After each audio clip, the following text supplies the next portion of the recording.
The Idries Shah Foundation podcast. Practical Psychology for Today. Featuring the works of Idries Shah, voiced by David Ault.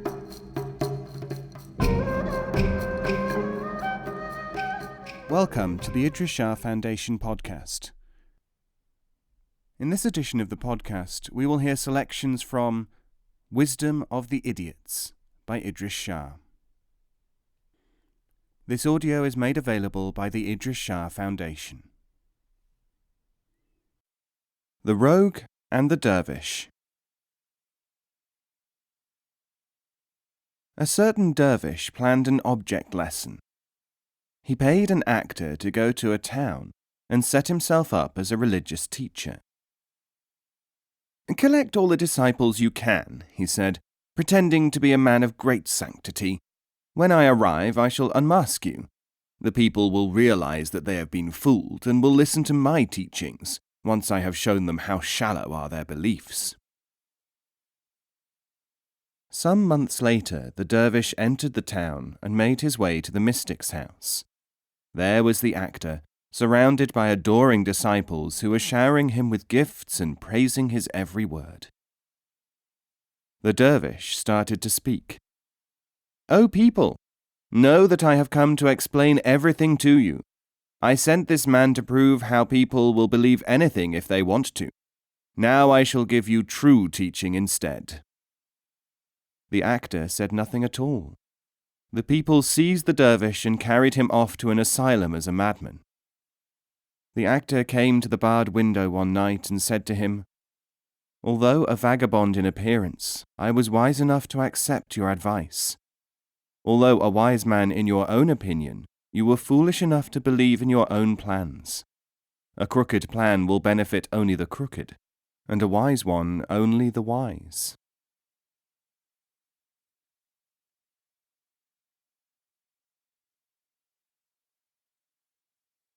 Hope. There was once a king, descended from a long and powerful line, whom adversity had driven from his position, and who was in flight before his enemies. The king was soaked to the skin by rain, and in the middle of a desolate moor, came across a small hut used by shepherds. He thought that he would rest there for a little, and when he went inside he found that there were 2 shepherds already there, wrapped in blankets against the cold. They welcomed him kindly, and shared their only food, some cheese and onions, with him. The king said, "One day, when I am restored to sovereignty, I shall repay you in the coin of a king." Now, although both shepherds had offered the king food and were therefore equally generous, they were not both possessed of equal qualities in every way. The first shepherd, therefore, strutted about telling everyone that he was better even than a nobleman, for he had given food to a king when there was nobody else to do so. But the second shepherd, on reflection, said to himself, "My being in the hut and my having some food with me were accidents. My offering food to the king was a normal action. But the king, with truly royal generosity, chose to interpret these facts as the result of merit. Now it is for me to be inspired by this example and to make myself truly worthy of such high-mindedness." 2 or 3 years later, the king returned to his rightful power, and he sent for the shepherds. Each of them was given rich gifts, and both obtained powerful positions at court. But the first shepherd, not having exerted any efforts to improve and prepare himself, soon fell a victim to an intrigue, and he was put to death for plotting. The second shepherd, on the other hand, worked so well that when the king reached a great age, he was nominated and accepted as his successor.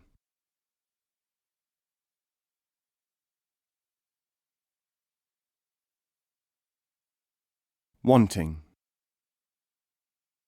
If you want to be with the teacher when he wants you to be apart from him, you must obey him or shun him. If you argue about it, you are worse than disobedient. Halkavi.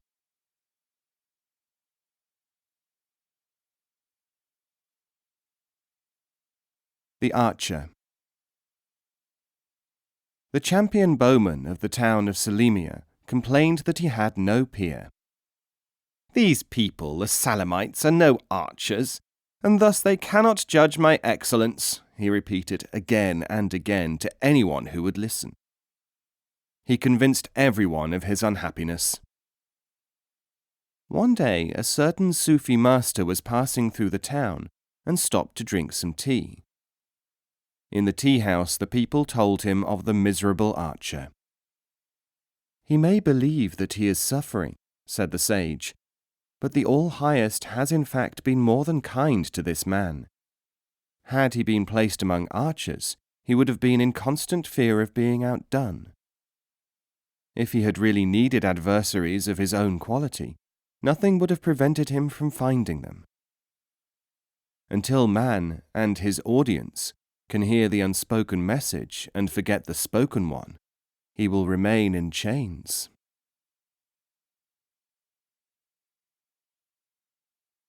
Mahmoud and the Dervish. It is related that Mahmoud of Ghazna was once walking in his garden when he stumbled over a blind dervish sleeping beside a bush. As soon as he awoke, the dervish cried, "You clumsy oaf! Have you no eyes that you must trample upon the sons of men?" Mahmoud's companion, who was one of his courtiers, shouted, "Your blindness is equalled only by your stupidity. Since you cannot see, you should be doubly careful of whom you are accusing of heedlessness." "If by that you mean," said the dervish, "that I should not criticize a sultan, it is you who should realize your shallowness." Mahmoud was impressed that the blind man knew that he was in the presence of the king, and he said mildly, "Why, O dervish, should a king have to listen to vituperation from you?" "Precisely," said the dervish, "because it is the shielding of people of any category from criticism appropriate to them which is responsible for their downfall. It is the burnished metal which shines most brightly, the knife struck with the whetstone which cuts best, and the exercised arm which can lift the weight."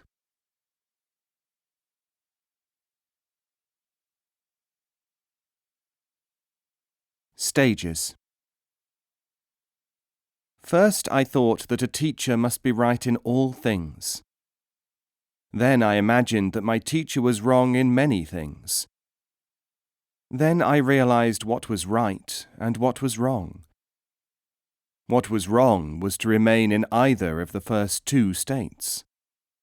What was right was to convey this to everyone. Ardabili.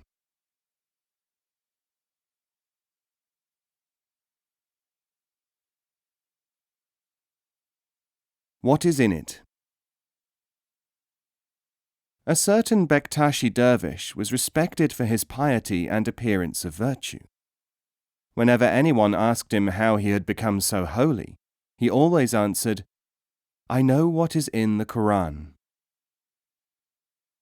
One day he had just given this reply to an enquirer in the coffee house, when an imbecile asked, "Well, what is in the Quran?"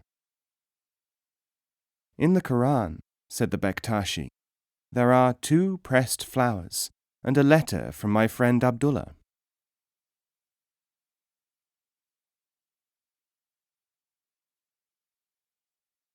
Sound and unsound.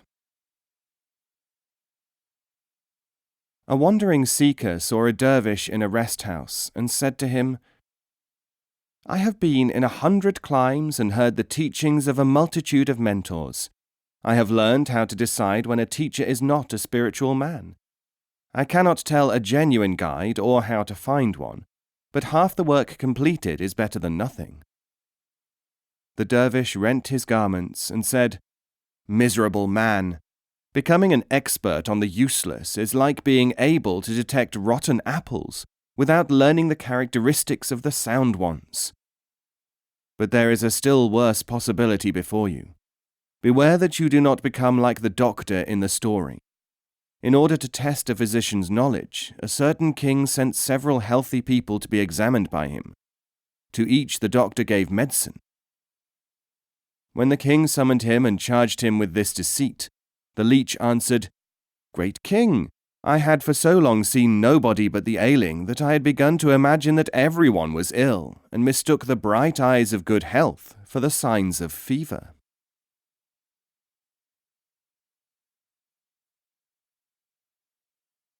Lamb stew. Mahmoud Shah once gave an address on the principles and practices of the Sufis. A certain man who thought that he was clever and could benefit from criticizing him said, "If only this man would say something new, that is my only criticism." Bahudin heard of this and invited the critic to dinner. "I hope that you will approve of my lamb stew," he said. When he had taken the first mouthful, the guest jumped up, shouting, "You are trying to poison me! This isn't lamb stew!" "But it is," said Bahudin, "though since you don't like old recipes, I have tried something new. This contains lamb all right, but there is a good dash of mustard, honey, and emetic in it as well."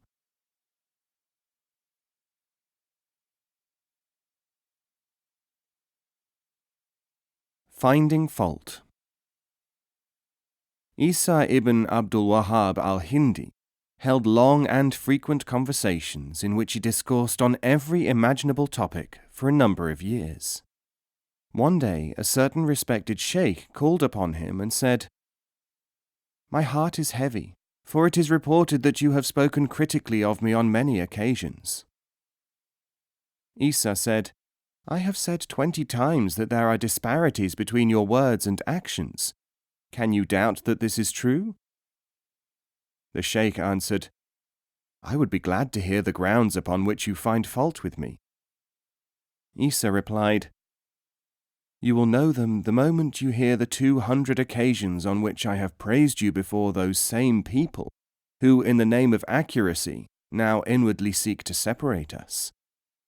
To report half a thing is worse than reporting nothing. To report 1/10 of a thing is equal to falsification."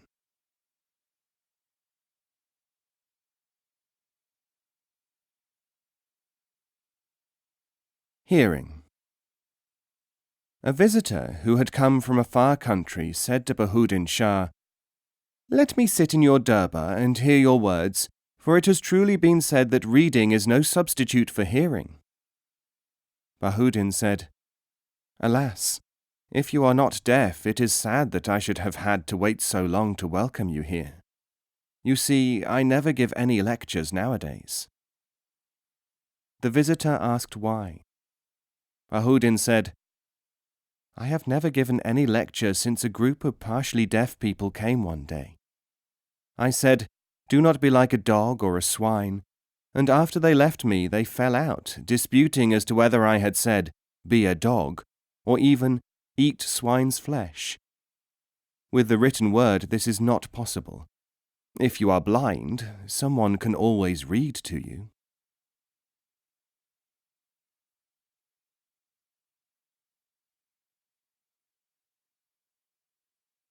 The baby elephant. Once upon a time, there was a baby elephant who heard someone say, "Look, there is a mouse." The person who said it was looking at a mouse, but the elephant thought that he was referring to him. Now there were very few mice in that country, and in any case they tended to stay in their holes, and their voices were not very loud. But the baby elephant thundered around, ecstatic at his discovery. "I am a mouse!" He said it so loudly and so often, and to so many people that, believe it or not, there is now an entire country where almost everyone believes that elephants, and particularly baby elephants, are mice.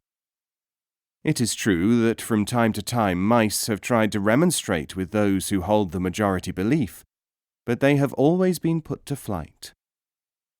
And if anyone ever wants to reopen the question of mice and elephants in those parts, he had better have a good reason, strong nerves, and an effective means of putting his case.